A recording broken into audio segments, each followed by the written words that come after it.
अकबर और बीरबल, रहस्यमय दरबार और सत्य की अंतिम परीक्षा। प्रथम अध्याय। एक अनोखा सपना।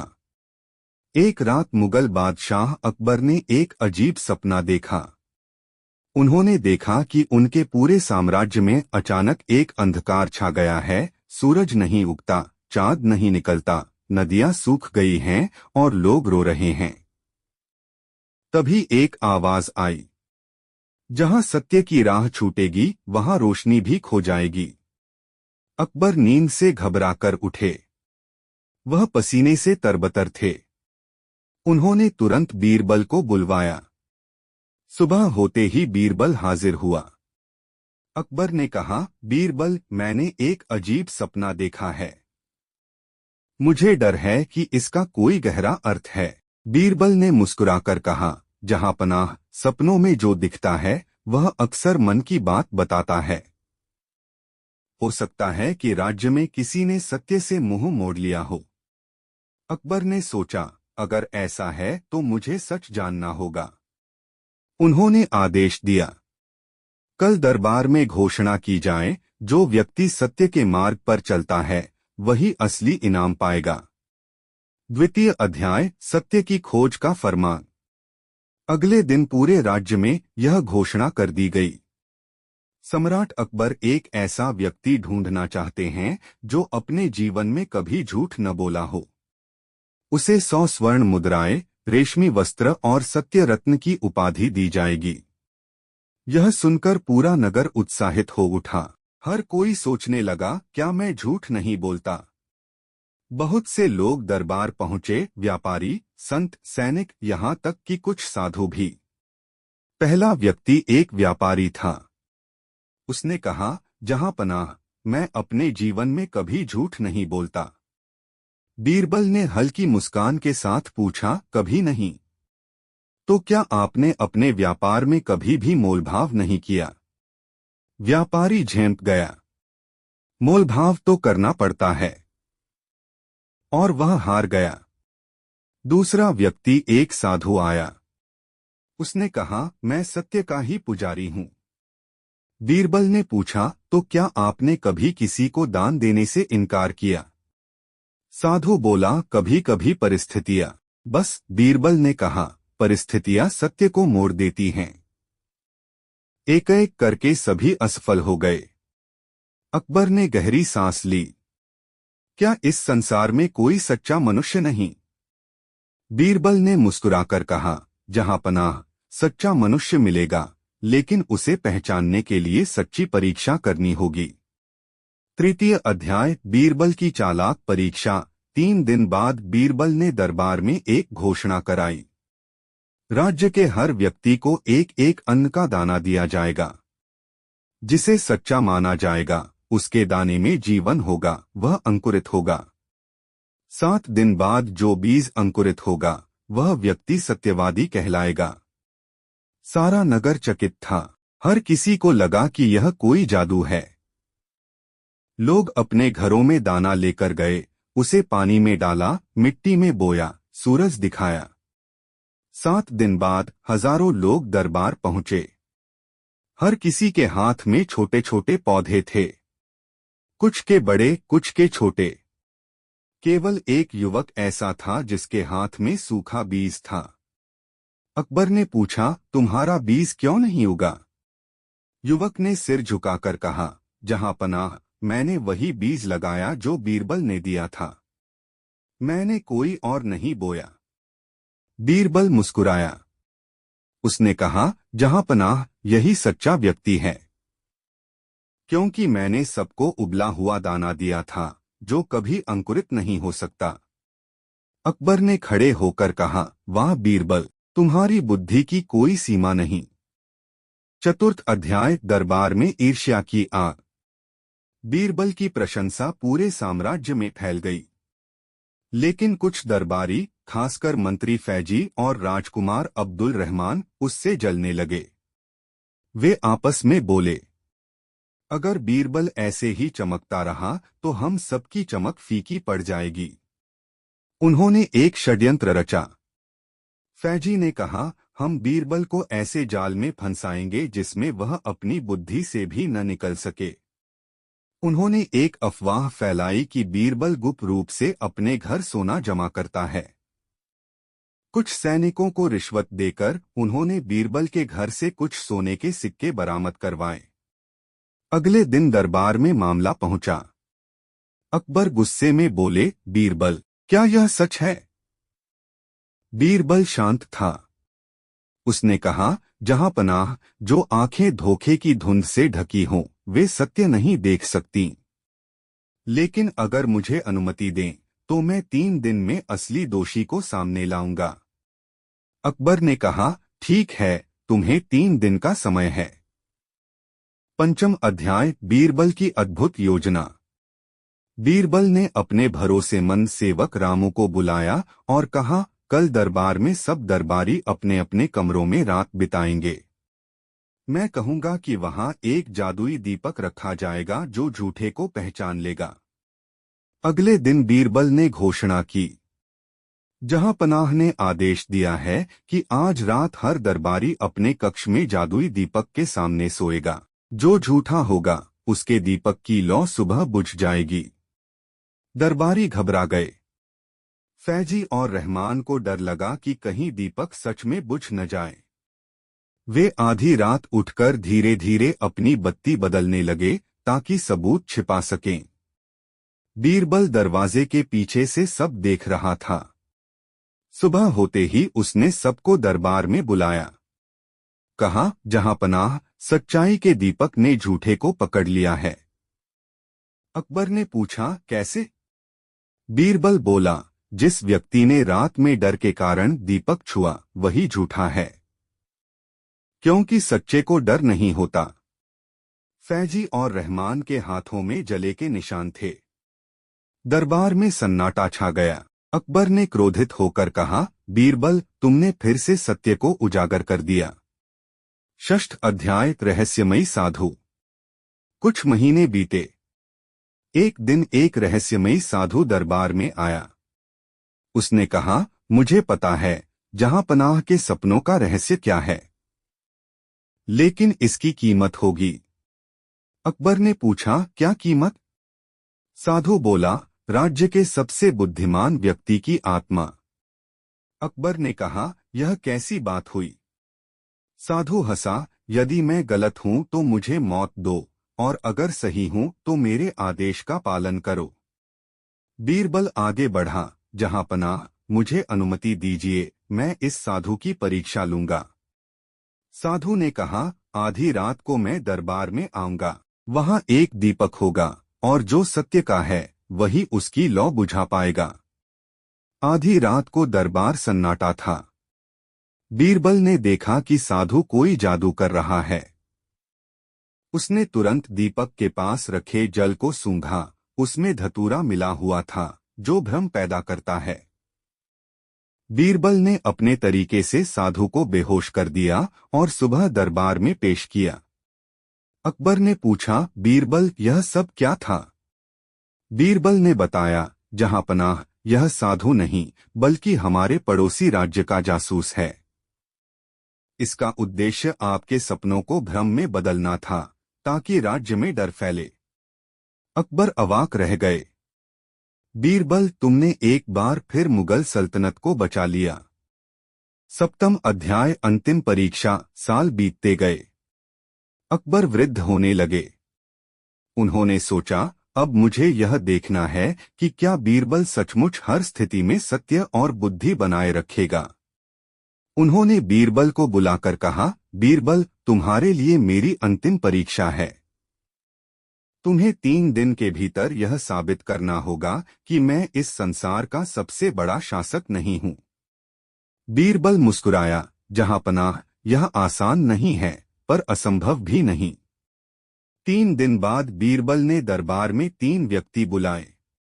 एक माँ जिसने अपने बेटे को खो दिया था, एक साधु जिसने सब त्याग दिया था, और एक किसान जो हर साल मेहनत करता पर वर्षा न होने से भूखा रहता।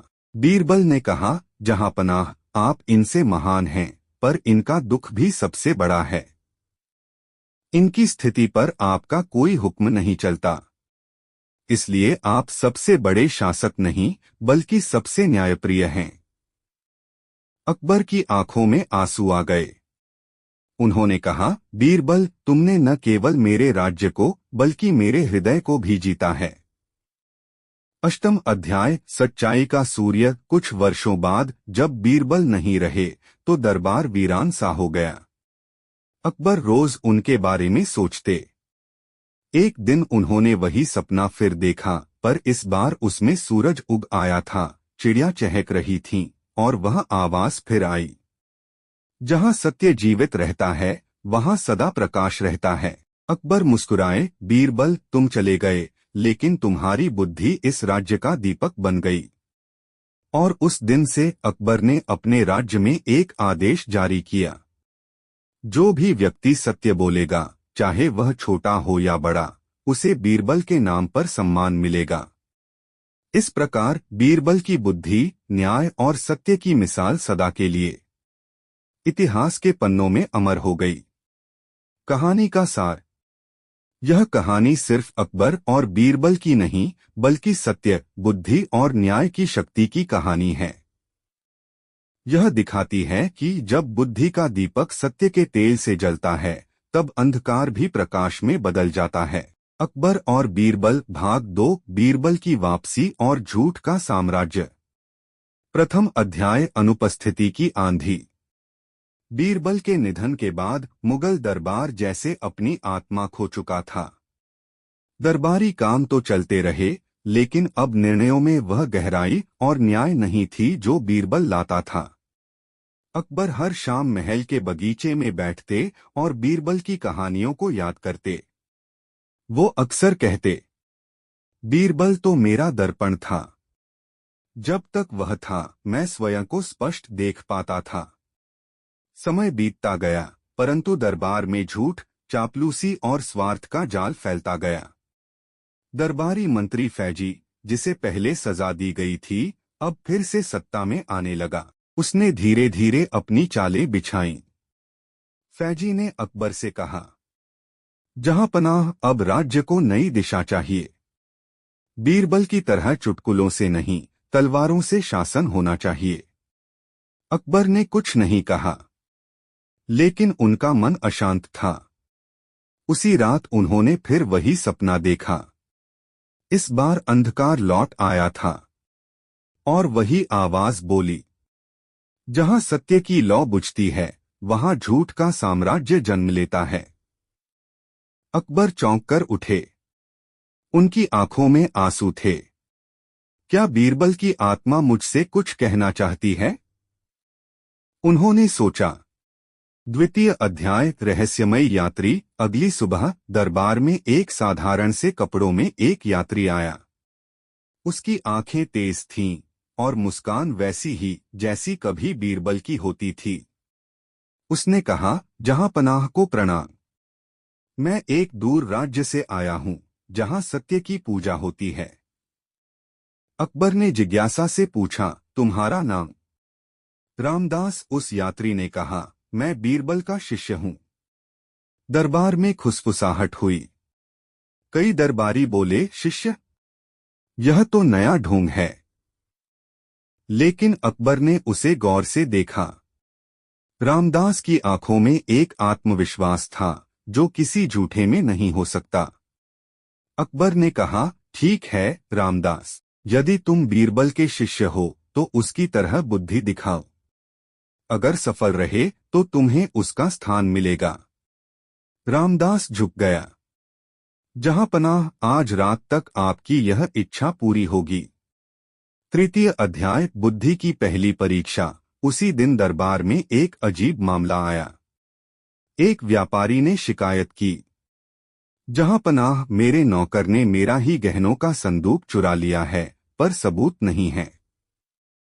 नौकर बोला, मैं निर्दोष हूं, मुझे फंसाया गया है। अकबर ने कहा, रामदास, अब यह तुम्हारी पहली परीक्षा है। रामदास ने दोनों को देखा और कहा, ठीक है। दरबार के बाहर जो नीम का पेड़ है, उसके नीचे आज रात दोनों सोएंगे। कल सुबह पेड़ बताएगा कि कौन चोर है। सभी आश्चर्यचकित हुए। रात को दोनों नीम के नीचे लेट गए।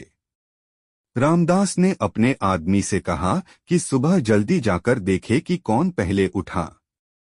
सुबह पता चला नौकर सारी रात नहीं सोया और डर से कई बार पेड़ को छूकर कहता रहा, मुझे माफ करना, मैं निर्दोष हूं।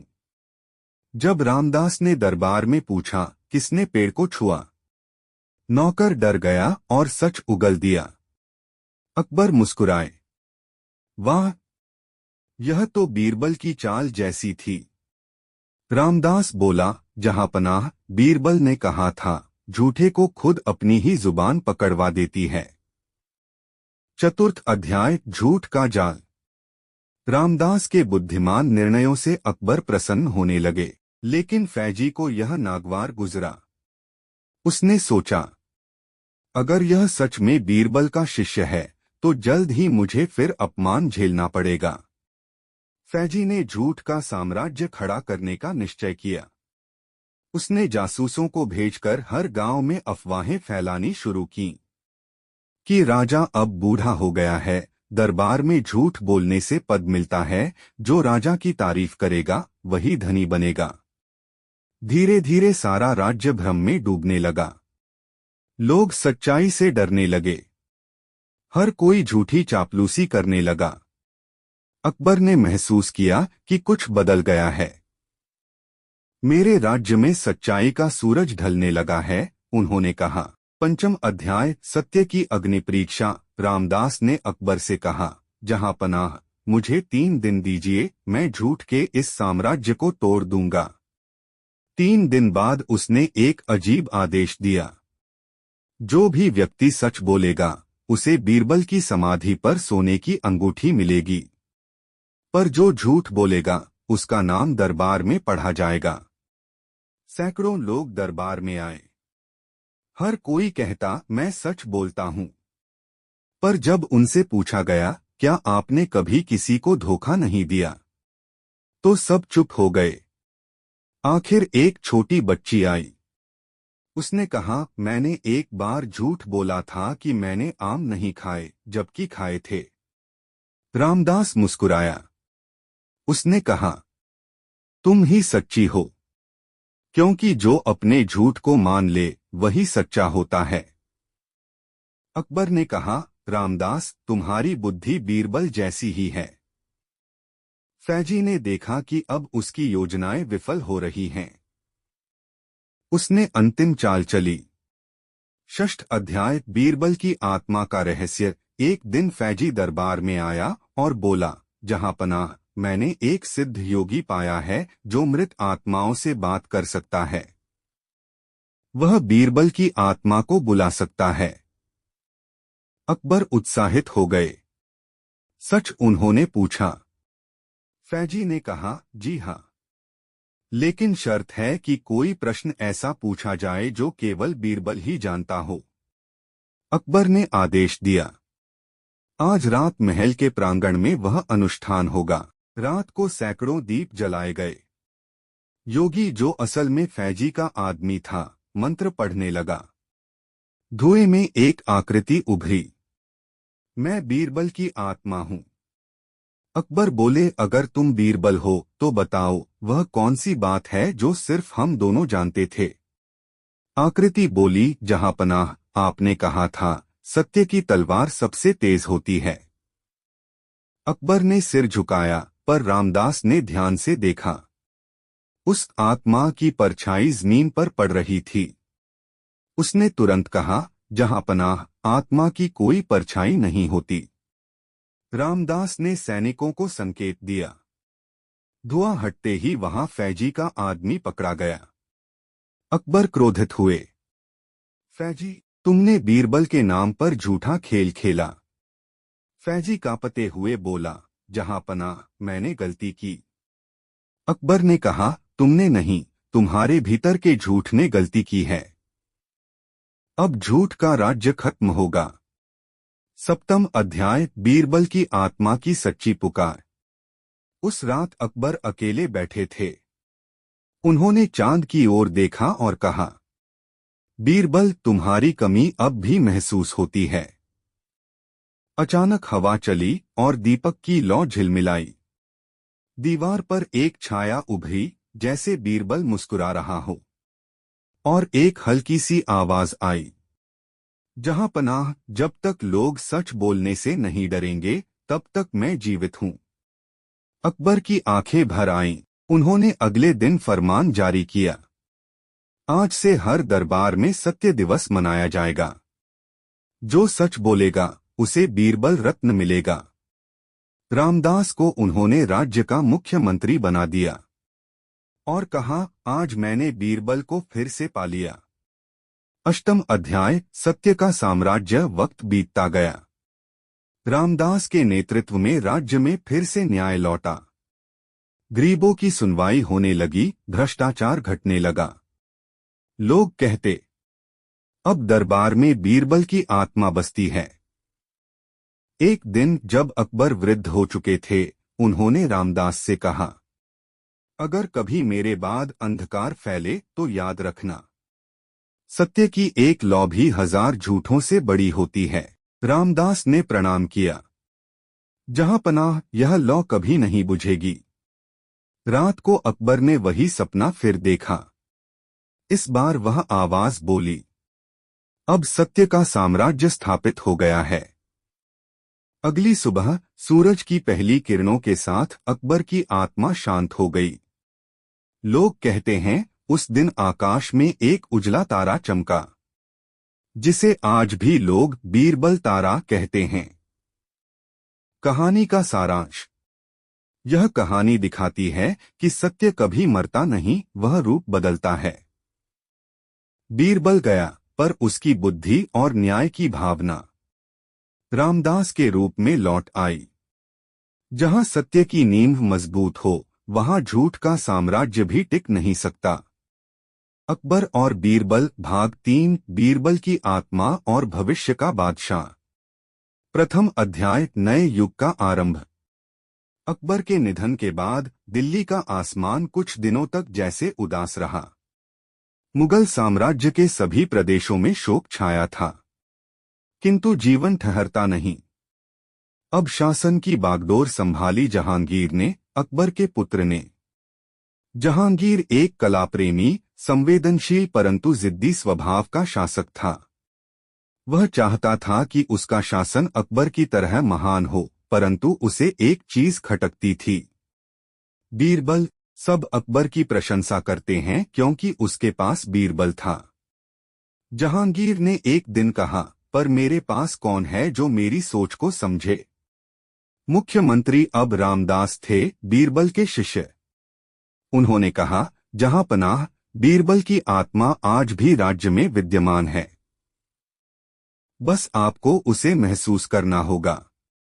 जहांगीर मुस्कराए, आत्मा की बातें मेरे लिए नहीं रामदास, मुझे कर्म चाहिए, परछाई नहीं। रामदास चुप हो गए, पर इतिहास को पता था कि बीरबल की आत्मा अभी भी अपनी नई भूमिका निभाने वाली है। द्वितीय अध्याय, रहस्यमयी भविष्यवाणी। एक रात जहांगीर ने सपना देखा। वह एक विशाल दरबार में था, चारों ओर धुआं फैला हुआ था। अचानक धुएं से एक आवाज आई, सत्य की तलवार फिर निकलेगी जब झूठ मुकुट पहन लेगा। जहांगीर डर से जागा। उसने रामदास को बुलवाया और सपना बताया। रामदास ने गंभीरता से कहा, जहां पनाह, यह चेतावनी है। राज्य में कोई ऐसा है जो झूठ के बल पर सत्ता चाहता है। जहांगीर ने कहा, तो उसे ढूंढो। रामदास बोला, उसका नाम अभी हवा में है, पर जल्द ही परछाई से बाहर आएगा। उसी दिन आगरा से खबर आई, सिक्कों में गड़बड़ी हो रही है। नए सिक्कों पर जहांगीर की मुहर के साथ किसी और का नाम उकेरा जा रहा था, शाहजादे अजहर। कौन था यह अजहर? किसने हिम्मत की कि बादशाह के नाम के साथ अपना नाम लिख दे? तृतीय अध्याय, झूठ का उत्तराधिकारी। अजहर कोई आम आदमी नहीं था। वह अकबर के पुराने दरबारी फैजी का भतीजा था, वही फैजी जिसने बीरबल को फंसाने की साजिश रची थी। अजहर चतुर, सुंदर और बेहद महत्वाकांक्षी था। उसने अपने चारों ओर भक्तों का समूह बना लिया था जो उसे भविष्य का बादशाह कहते थे। वह कहता, अकबर और जहांगीर दोनों ने सत्य का दिखावा किया।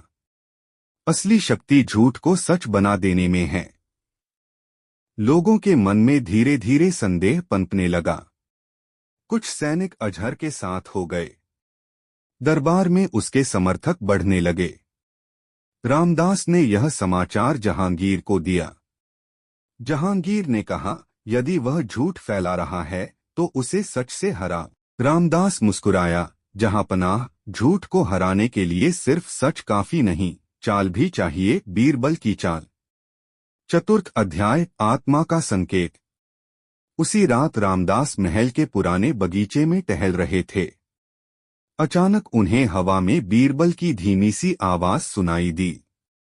रामदास, झूठ के पास आवाज होती है पर आत्मा नहीं। जब सत्य की आवाज खो जाए तो मौन को हथियार बनाओ। रामदास ने समझा, उन्हें कुछ ऐसा करना होगा जो अजहर को अपने ही झूठ के जाल में फंसा दे। अगले दिन उन्होंने दरबार में कहा, जहांपनाह, मैं एक नया आदेश देना चाहता हूं। जो व्यक्ति खुद को भविष्य का बादशाह मानता है उसे एक विशेष सत्य परीक्षा में भाग लेना होगा। अगर वह सच्चा हुआ तो उसे इनाम मिलेगा, अगर झूठा हुआ तो उसका नाम मिटा दिया जाएगा। अजहर हंसा, मुझे डर नहीं, मैं भाग लूंगा। पंचम अध्याय, सत्य परीक्षा। रामदास ने एक रहस्यमय कक्ष बनवाया। उसमें 4 दरवाजे थे। हर दरवाजे पर एक लेख लिखा था, 1 सत्य की ओर, 2 शक्ति की ओर, 3 धन की ओर, 4 मृत्यु की ओर। रामदास ने कहा, हर व्यक्ति के अंदर वही राह खुलती है जो उसके मन में है। तुम एक दरवाजा चुनो। अजहर ने सोचा, अगर मैं शक्ति वाला दरवाजा चुनूंगा तो लोग समझेंगे कि मैं योग्य हूं। वह दरवाजे की ओर बढ़ा। जैसे ही उसने दरवाजा खोला, अंदर से तेज धुआं निकला और वह गिर पड़ा।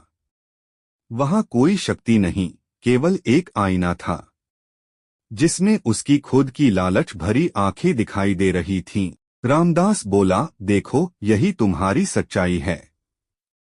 तुम्हें शक्ति चाहिए थी पर सत्य नहीं। जहांगीर ने कहा, अजहर, तुम्हारा मुकुट तुम्हारी झूठी चाहत में जल गया। अजहर को राज्य से निकाल दिया गया। षष्ठ अध्याय, विद्रोह की राख। अजहर हार गया, लेकिन उसकी साजिशें अभी खत्म नहीं हुई थीं।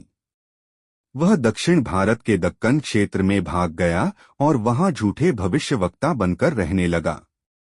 उसने अपने अनुयायियों को कहा, राज्य में अब सत्य की नहीं, चाल की जरूरत है। जो डर फैलाए वही राज करेगा। धीरे धीरे उसने एक छोटी सेना खड़ी कर ली। समाचार आगरा पहुंचा। अजहर अब बीरबल की समाधि को तोड़ने की धमकी दे रहा है। जहांगीर क्रोधित हुआ। अगर उसने ऐसा किया तो यह सिर्फ पत्थर नहीं, सच्चाई पर हमला होगा। रामदास ने कहा, जहांपनाह, हमें लड़ाई से पहले बुद्धि से जवाब देना होगा। सप्तम अध्याय, आत्मा का चमत्कार। रामदास और सेना बीरबल की समाधि पर पहुंचे। रात का समय था। अजहर और उसके लोग मशाले लेकर आए। अजहर बोला, आज से झूठ का युग शुरू होगा। जैसे ही उसने मशाल ऊंची उठाई, अचानक तेज आंधी चली। मशाल बुझ गई और समाधि के ऊपर नीली रोशनी फैली। बीच में बीरबल की आकृति उभर आई। लोग डर से कांपने लगे। आवाज आई, जो झूठ को सच मानता है वह खुद झूठ बन जाता है। अजहर चीखा, यह जादू है।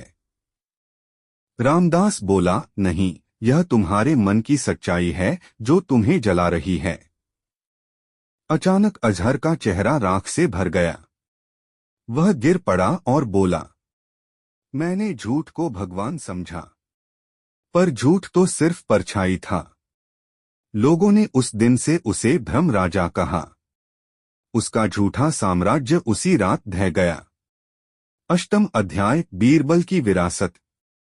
उस घटना के बाद जहांगीर ने राजधानी में नया भवन बनवाया, जिसका नाम रखा गया सत्य महल।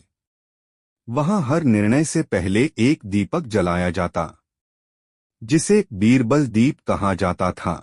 जहांगीर ने रामदास से कहा, अब मुझे समझ आया कि शक्ति नहीं, सत्य ही असली शासन है। रामदास मुस्कुराए, जहांपनाह, यही बीरबल की आत्मा की शिक्षा थी। कई साल बाद जब रामदास वृद्ध हुए तो उन्होंने अपने शिष्य को कहा, जब तक सत्य की लौ इस दीपक में जलेगी, बीरबल की आत्मा इस साम्राज्य की रक्षा करेगी। कहते हैं, आज भी लाल किले के पुराने कक्षों में रात के समय कभी कभी हल्की सी हंसी सुनाई देती है, जैसे कोई धीरे से कह रहा हो, सच्चाई कभी नहीं मरती, वह बस रूप बदलती है। कहानी का सार। यह तीसरा भाग बताता है कि सत्य एक व्यक्ति नहीं, एक परंपरा है। बीरबल चला गया, पर उसकी आत्मा रामदास और जहांगीर के रूप में जीवी रही। झूठ चाहे जितना बड़ा हो, सत्य का एक दीपक ही पर्याप्त है उसे मिटाने के लिए। जब झूठ मुकुट पहनता है, तब सत्य की आत्मा तलवार उठाती है। अकबर और बीरबल बुद्धि का समुंदर भाग 4। पिछले भाग से आगे। दरबार में जैसे ही बीरबल का नाम लिया गया, सबकी निगाहें दरवाजे की ओर उठीं। कुछ क्षणों बाद बीरबल ने प्रवेश किया, चेहरे पर हल्की मुस्कान, चाल में सधी हुई विनम्रता और आंखों में वही पुराना आत्मविश्वास। सलाम हुजूर, बीरबल ने झुककर कहा। अकबर ने गहरी सांस लेते हुए उत्तर दिया, बीरबल, तू आ ही गया। तेरे बिना ये दरबार अधूरा था। बीरबल ने मुस्कुराते हुए कहा, जहां बादशाह अकबर हैं, वहां अधूरापन कभी नहीं रह सकता, हुजूर। मैं तो बस एक मोमबत्ती हूं, असली रोशनी तो आपके दरबार की है। दरबार में सब मुस्करा उठे, लेकिन अकबर के चेहरे पर गंभीरता थी। उन्होंने धीमे स्वर में कहा, बीरबल, तेरे जाने के बाद इस राज्य पर मुसीबतें आई हैं। नहर सूख गई है, व्यापारी पलायन कर रहे हैं और लोग असंतुष्ट हैं। क्या तू बता सकता है कि ऐसा क्यों हुआ? बीरबल ने कुछ क्षण विचार किया, फिर बोला, हुजूर, जब किसी पेड़ की जड़ से पानी खींच लिया जाता है तो शाखाएं सूख जाती हैं। मैं जड़ नहीं हूं, पर शायद आपकी विश्वास की एक शाखा जरूर था। जब वो शाखा टूटती है तो पेड़ का संतुलन डगमगा जाता है। अकबर कुछ पल चुप रहे। फिर उन्होंने कहा, तूने हमेशा सच्चाई कही है, बीरबल। अब बता, इस जादुई संकट का हल क्या है? अध्याय 8 जादुई संकट का रहस्य। बीरबल ने उस विचित्र संकट की बातें सुनी। राजमहल में रात को अनदेखी छायाएं घूमती थीं। राज्य का सोना धीरे धीरे गायब हो रहा था और जो लोग उस छाया को देखते, वे अगले दिन बीमार पड़ जाते। बीरबल ने शांत स्वर में कहा, हुजूर, इस संकट का कोई न कोई कारण अवश्य होगा, या तो किसी मनुष्य की चालाकी या किसी रहस्यमय वस्तु का असर। मुझे 3 रातों की अनुमति दें ताकि मैं इस रहस्य का पता लगा सकूं। अकबर ने सहमति दी। पहली रात बीरबल ने महल के खजाने के पास पहरा दिया। कुछ देर बाद अचानक ठंडी हवा चली और दीवारों पर परछाइयां झिलमिलाने लगीं। लेकिन बीरबल के पास जलता दीपक था, वह झुककर जमीन को देख रहा था। वह बोला, यह छाया मनुष्य की है, क्योंकि इसके साथ धूल के हल्के निशान हैं। दूसरी रात बीरबल ने दालान के बाहर जाल बिछवाया और सुबह देखा जाल में कोई नहीं था, पर उस पर चांदी के बारीक कण गिरे थे। तीसरी रात बीरबल ने अपनी योजना बनाई। उसने चुपके से महल के ऊपर घी का दीपक रखा और नीचे दरवाजे पर गुप्त रूप से इत्र छिड़का। आधी रात को वही परछाई फिर दिखाई दी, लेकिन इस बार उसकी चाल में हिचक थी। बीरबल ने फुर्ती से एक थैली फेंकी और कहा, रुक जा, तू चाहे इंसान हो या आत्मा, आज तू बच नहीं सकता। थैली के भीतर से एक आदमी निकला, उसकी आंखों में भय था और शरीर पर चांदी का चूरा लगा था। वह दरबार के ही एक रत्नकार का सहायक था। अध्याय 9 साजिश का खुलासा। अगले दिन बीरबल ने पूरे दरबार में उस आदमी को पेश किया। हुजूर, यह वही व्यक्ति है जो हर रात सोने के कण चुरा लेता था। वह परछाई बनकर भागता था और अपने कपड़ों पर चांदी का चूरा लगा लेता ताकि कोई उसका चेहरा न पहचान सके। अकबर ने आश्चर्य से कहा, पर उसने ऐसा क्यों किया? बीरबल बोला, हुजूर, इसने कहा था कि किसी विदेशी व्यापारी ने उसे लालच दिया। उस व्यापारी ने यह झूठा भ्रम फैलाया कि महल में कोई आत्मा है, ताकि लोगों में भय पैदा हो और व्यापार बंद हो जाए। इस पूरे जादुई संकट के पीछे लालच था और भय का खेल। अकबर ने गहरी सांस ली। बीरबल, तूने फिर से मेरी आंखें खोल दी। बीरबल ने हल्की मुस्कान के साथ कहा, हुजूर, सच्चाई कोई जादू नहीं होती, बस उसे देखने के लिए धैर्य चाहिए। अध्याय 10 बीरबल की सूझबूझ और अकबर का आशीर्वाद। उस दिन अकबर ने पूरे दरबार में ऐलान किया, आज से बीरबल को राजबुद्धि चक्रवर्ती की उपाधि दी जाती है।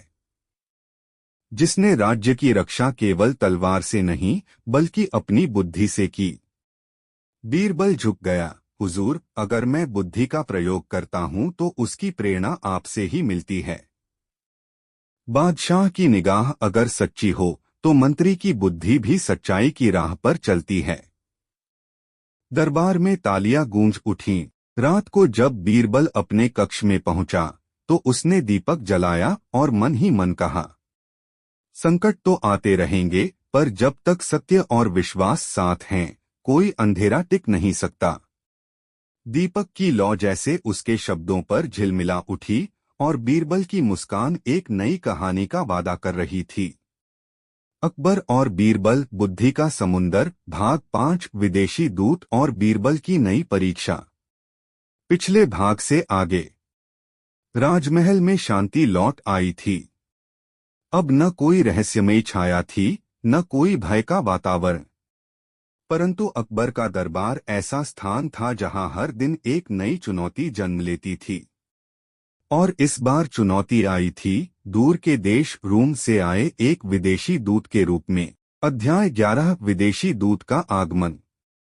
एक दिन दरबार में सूचना मिली, हुजूर, रूम साम्राज्य का विशेष दूत दिल्ली आया है। वह आपकी बुद्धिमत्ता और आपके दरबार की ख्याति की परीक्षा लेना चाहता है।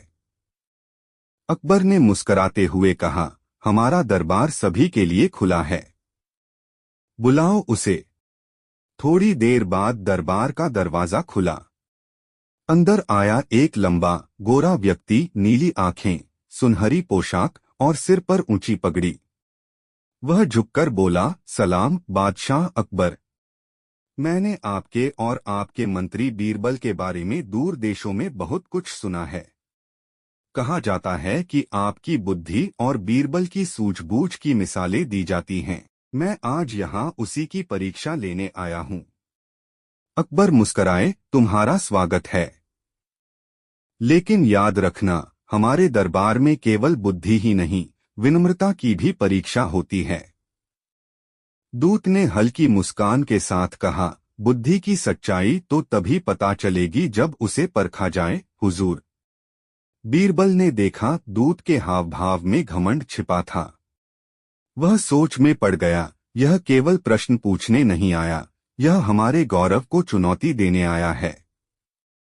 अध्याय 12 3 कठिन प्रश्न। अगले दिन दूत दरबार में 3 रहस्यमयी प्रश्न लेकर आया। उसने कहा, हुजूर, मैं 3 प्रश्न पूछूंगा। अगर बीरबल उनमें सफल हुआ तो मैं अपने राजा को बताऊंगा कि अकबर का दरबार सच में संसार का सबसे बुद्धिमान दरबार है। पर अगर वह असफल हुआ तो मुझे कहना पड़ेगा कि यह प्रसिद्धि केवल कहानियों की देन है। अकबर ने कहा, स्वीकार है। पहला प्रश्न, दुनिया में सबसे तेज चीज क्या है? सब दरबारी सोच में पड़ गए। किसी ने कहा हवा, किसी ने कहा बिजली, पर बीरबल शांत था। उसने कहा, हुजूर, दुनिया में सबसे तेज चीज विचार है। क्योंकि हवा और बिजली को समय चाहिए, पर विचार पलक झपकते ही ब्रह्मांड पार कर सकता है। दूत मुस्कराया, अच्छा उत्तर है। दूसरा प्रश्न, दुनिया की सबसे मीठी चीज क्या है? कई दरबारी बोले, शहद, गन्ना, फल। पर बीरबल बोला, हुजूर, दुनिया की सबसे मीठी चीज बोल है। एक मधुर शब्द से युद्ध भी रुक सकता है और कठोर शब्द से प्रेम भी नष्ट हो सकता है। दरबार में वाह की आवाजें गूंज उठीं। तीसरा प्रश्न, और बताओ, दुनिया में सबसे भारी चीज क्या है? बीरबल ने मुस्कराते हुए उत्तर दिया, हुजूर, दुनिया की सबसे भारी चीज वचन है। क्योंकि जब कोई व्यक्ति अपना वचन देता है तो उसका भार सबसे बड़ा होता है। वचन तोड़ने वाला इंसान अपने अस्तित्व का सम्मान खो देता है। दूत चुप हो गया। फिर बोला, बीरबल, तेरे उत्तर मेरे देश के विद्वानों ने कभी नहीं दिए। सच में तू बुद्धि का सागर है। अध्याय 13, एक गुप्त चाल। लेकिन कहानी यहीं खत्म नहीं हुई। उस रात वही विदेशी दूत महल के बगीचे में किसी से गुप्त रूप से बात करता देखा गया। बीरबल को शक हुआ। अगले दिन उसने एक योजना बनाई। उसने अकबर से कहा, हुजूर, आज मैं उस दूत की सच्चाई उजागर करूंगा, लेकिन आपको अभिनय करना होगा। अकबर ने हामी भर दी। दोपहर को दरबार लगा। दूत बोला, हुजूर, मैं अपने राजा के लिए एक दुर्लभ रत्न खरीदना चाहता हूं। सुना है कि आपके पास चांदनी मणि नामक रत्न है जो सबसे कीमती है। क्या मैं उसे देख सकता हूं? अकबर ने कहा, बीरबल, लाओ वह रत्न। बीरबल एक छोटी सी थैली लाया और मुस्कुराकर बोला, हुजूर, ये रही चांदनी मणि। दूत ने जैसे ही थैली खोली, उसमें से एक छोटा दर्पण निकला। सब हंस पड़े। बीरबल बोला, देखिए, इसमें आपका चेहरा झलक रहा है। अगर आपकी नीयत सच्ची है तो यह पत्थर आपको सच्ची रोशनी देगा, लेकिन अगर आपकी नीयत छल की है तो यह आपका अंधकार दिखाएगा। दूत का चेहरा उतर गया। वह कांपते हुए बोला, माफ कीजिए हुजूर, मैं सच कहता हूं, मैं असली दूत नहीं बल्कि एक जासूस हूं। हमारे राजा ने मुझे भेजा था यह देखने के लिए कि क्या अकबर का दरबार वास्तव में अजेय है। अकबर ने कठोर स्वर में कहा, अगर बीरबल न होता तो तू हमारे विश्वास का गला काट चुका होता। बीरबल झुककर बोला, हुजूर, जब बुद्धि और सावधानी साथ हो तो कोई छल सफल नहीं हो सकता। अध्याय 14, बुद्धि का समुंदर। अकबर ने दरबार में घोषणा की, आज से बीरबल को बुद्धि का समुंदर कहा जाएगा, क्योंकि उसकी बुद्धि की गहराई में कोई छल, कोई झूठ डूबकर नष्ट हो जाता है। बीरबल ने विनम्रता से कहा, हुजूर, बुद्धि अगर सागर है तो आप उसकी लहरें हैं। मैं तो बस उसकी धारा को दिशा देता हूं। दरबार हंसी और गर्व से गूंज उठा। बीरबल की आंखों में एक चमक थी। वह जानता था कि जब तक सच्चाई का दीपक जलता रहेगा, कोई अंधेरा राज्य को निगल नहीं पाएगा। कहानी का सार, सबसे तेज चीज विचार, सबसे मीठी चीज मधुर वचन, सबसे भारी चीज अपना दिया हुआ वचन। और बीरबल ने साबित किया, बुद्धिमान वह नहीं जो बहुत जानता है, बल्कि वह जो सही समय पर सही बात। अकबर और बीरबल, बुद्धि का समुंदर, भाग 6, अंतिम परीक्षा और विदेशी राजा का आगमन। पिछले भाग से आगे। रूम के झूठे दूत के पकड़े जाने के बाद पूरा दरबार बीरबल की बुद्धिमानी से प्रभावित था।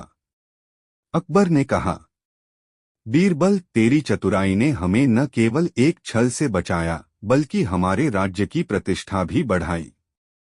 पर मुझे लगता है यह कहानी अभी समाप्त नहीं हुई है। बीरबल बोला, हुजूर, आप बिल्कुल सही कह रहे हैं।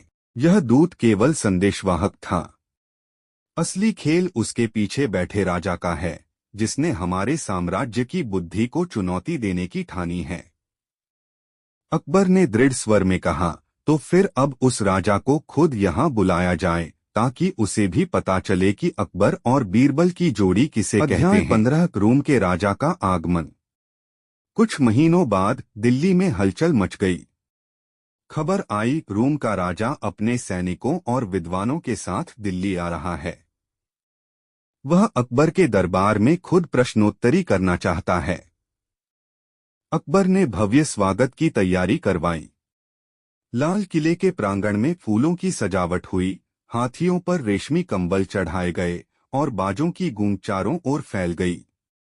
जब राजा रूम आया, अकबर ने आगे बढ़कर उसका स्वागत किया। हमारे राज्य में आपका स्वागत है। आशा है यहाँ आपको ज्ञान की वही रोशनी मिलेगी जिसकी आप खोज में आए हैं। रूम का राजा मुस्कराया, मैंने सुना है कि आपके दरबार का बीरबल बड़ा बुद्धिमान है। देखना चाहता हूँ कि क्या वह मेरे 3 जादुई प्रश्नों का उत्तर दे सकता है।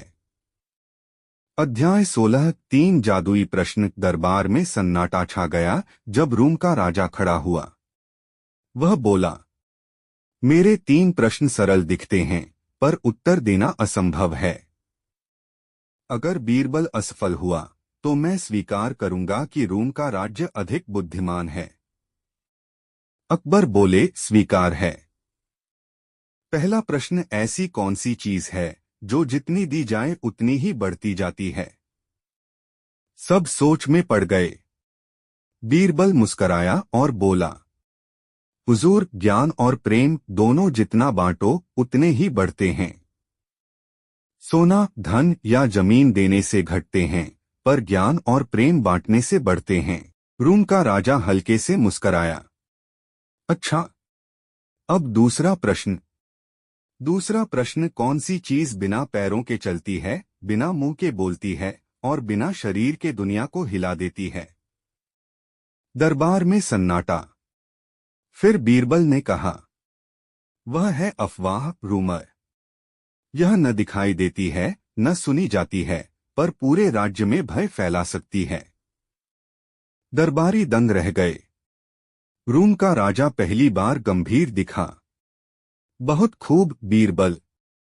अब आखिरी प्रश्न, अगर तू इसका उत्तर दे पाया तो मैं तुझे धरती का ज्ञानी मानूंगा। तीसरा प्रश्न, बताओ, इंसान को सबसे बड़ा धन क्या है जो न चुराया जा सकता है, न छीना जा सकता है और न खोया जा सकता है। बीरबल ने कुछ क्षण आंखें मूंदी, फिर बोला, हुजूर, वह है सद्गुण, गुड कैरेक्टर। धन, सोना, सत्ता सब छिन सकते हैं, पर अच्छे कर्म और सच्चा चरित्र अमर रहता है। वही सबसे बड़ा धन है। रूम के राजा की आंखें चमक उठीं। उसने उठकर बीरबल के सामने झुकते हुए कहा, बीरबल, तूने न केवल मेरे प्रश्नों का उत्तर दिया बल्कि मेरे अहंकार को भी मिटा दिया। आज से तू मेरे लिए गुरु समान है। अध्याय 17 सम्मान का मिलन। अकबर ने दरबार में घोषणा की, आज से रूम और हिंदुस्तान मित्र राज्य कहलाएंगे। और इस मित्रता की नींव रखी है बीरबल की बुद्धि ने। रूम का राजा बोला, मैं अपने देश लौटते समय बीरबल की मूर्ति बनवाऊंगा ताकि आने वाली पीढ़ियां जाने कि सच्ची ताकत तलवार में नहीं, बुद्धि और सत्य में होती है। बीरबल मुस्कराया, हुजूर, मूर्ति की जरूरत नहीं। अगर हमारे कार्यों में न्याय और सत्य की खुशबू बनी रहे तो वही हमारी पहचान होगी।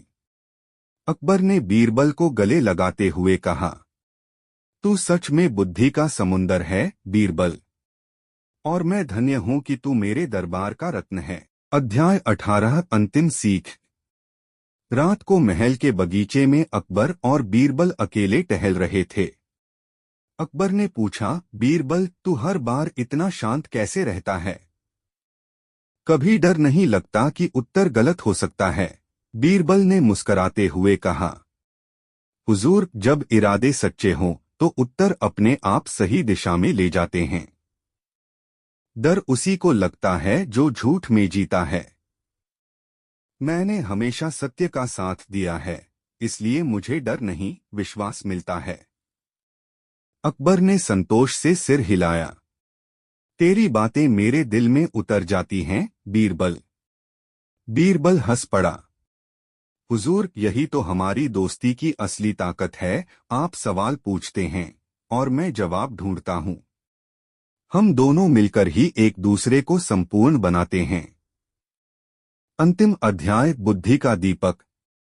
अगले दिन दरबार में एक विशेष समारोह हुआ। अकबर ने बीरबल के सिर पर स्वर्ण मुकुट रखा और कहा, आज से तेरा नाम इतिहास में केवल मंत्री या चतुर के रूप में नहीं, बल्कि प्रकाशदाता के रूप में लिखा जाएगा, क्योंकि तूने हर अंधेरे को अपनी बुद्धि से मिटाया है।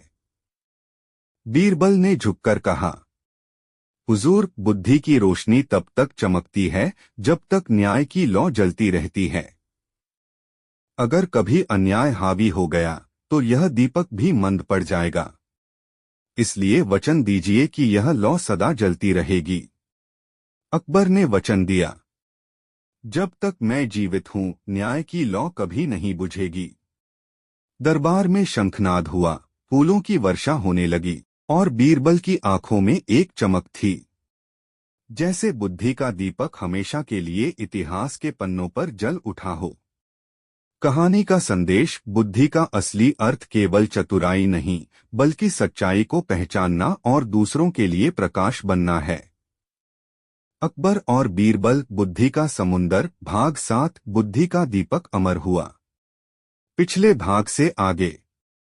समय बीतता गया। वर्षों तक अकबर और बीरबल की जोड़ी ने मुगल दरबार को बुद्धि, न्याय और प्रेम की मिसाल बना दिया। लेकिन हर कहानी की तरह इस कहानी का भी एक अंत था, जो भावनाओं से भरा मगर ज्ञान से उज्ज्वल था। अध्याय 19, एक आखिरी सफर। एक दिन अकबर ने बीरबल को बुलवाया। बीरबल, खबर मिली है कि हमारे उत्तरी सीमांत पर विद्रोह भड़क उठा है। मुझे वहां सेना भेजनी होगी, पर मैं चाहता हूं कि तू भी मेरे साथ चले। बीरबल ने सिर झुकाकर कहा, हुजूर, जहां आप होंगे वहां मैं कैसे न रहूं। यह राज्य केवल आपकी तलवार से नहीं, बल्कि आपके हृदय से चलता है। और जब आपका हृदय संघर्ष में जाए तो बीरबल का कर्तव्य है कि साथ दे। दोनों एक साथ उस अभियान पर निकल पड़े। पहाड़ों के रास्ते कठिन थे, रातें ठंडी और लंबी, पर हर जगह बीरबल की बुद्धि काम आती, कभी सैनिकों के हौसले बढ़ाने में, कभी भोजन का प्रबंध करने में। अकबर अक्सर कहता, बीरबल, तेरी हंसी से अंधेरी रातें भी रोशन लगती हैं। अध्याय 20, बीरबल का बलिदान। एक सुबह दुश्मन की फौज ने अचानक घात लगाकर हमला किया। अकबर की सेना तैयार नहीं थी। बीरबल ने स्थिति को समझा और तुरंत योजना बनाई। वह बोला, हुजूर, आप पीछे हटिए। मैं अपने कुछ सैनिकों के साथ सामने की पहाड़ी पर मोर्चा संभालता हूं। अगर वे हमें देखेंगे तो समझेंगे कि पूरी सेना यहीं है और अपनी दिशा बदल लेंगे। अकबर ने कहा, नहीं, मैं तुझे अकेला नहीं छोड़ सकता। बीरबल मुस्कराया, हुजूर, जो दीपक दूसरों के लिए जलता है उसे खुद जलने से डरना नहीं चाहिए। बीरबल आगे बढ़ा अपने चंद साथियों के साथ। उसकी योजना सफल हुई, दुश्मन भ्रम में पड़ गया और अकबर की सेना को संभलने का समय मिल गया। लेकिन जब अकबर लौटा, बीरबल के तंबू के पास धुआं उठ रहा था। वह घायल अवस्था में मिला, चेहरे पर वही शांति थी। अकबर ने आंसू भरी आंखों से उसका हाथ पकड़ा। बीरबल, तूने फिर मेरी जान बचाई, लेकिन अब मैं तुझे कैसे खो दूं? बीरबल ने धीमे स्वर में कहा, हुजूर, मैं गया कहाँ?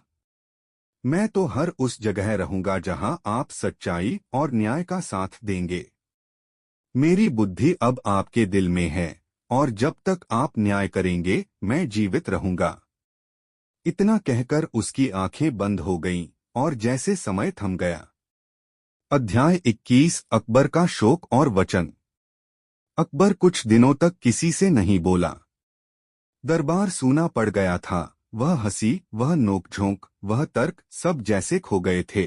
फिर एक दिन उसने सब दरबारियों को बुलाया और कहा, आज मैं अपने मित्र बीरबल की याद में एक स्मारक बनवाऊंगा। उसका नाम होगा प्रकाश स्तंभ, जो यह सिखाएगा कि बुद्धि केवल शब्दों में नहीं, कर्मों में होनी चाहिए।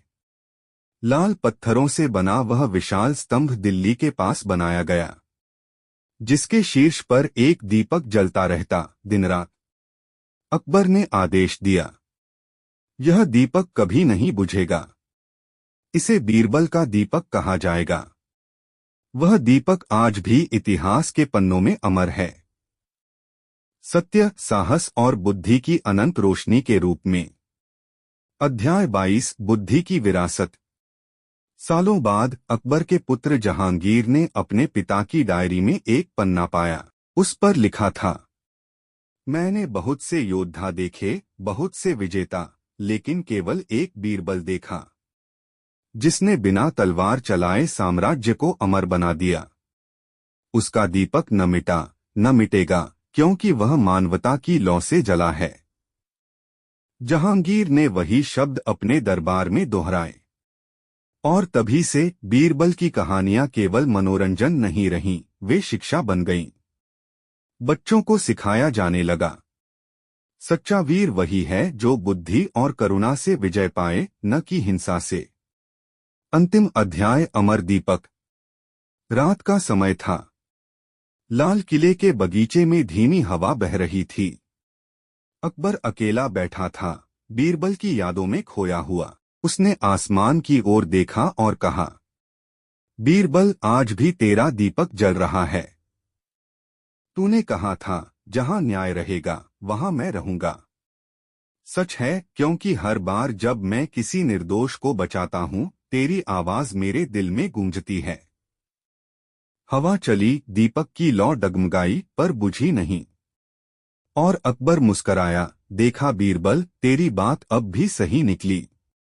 आसमान में चांद चमक उठा, जैसे बीरबल की आत्मा अब भी मुस्कुरा रही हो।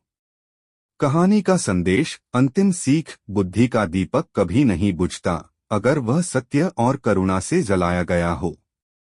जो इंसान दूसरों के लिए सोचता है, वही सदा जीवित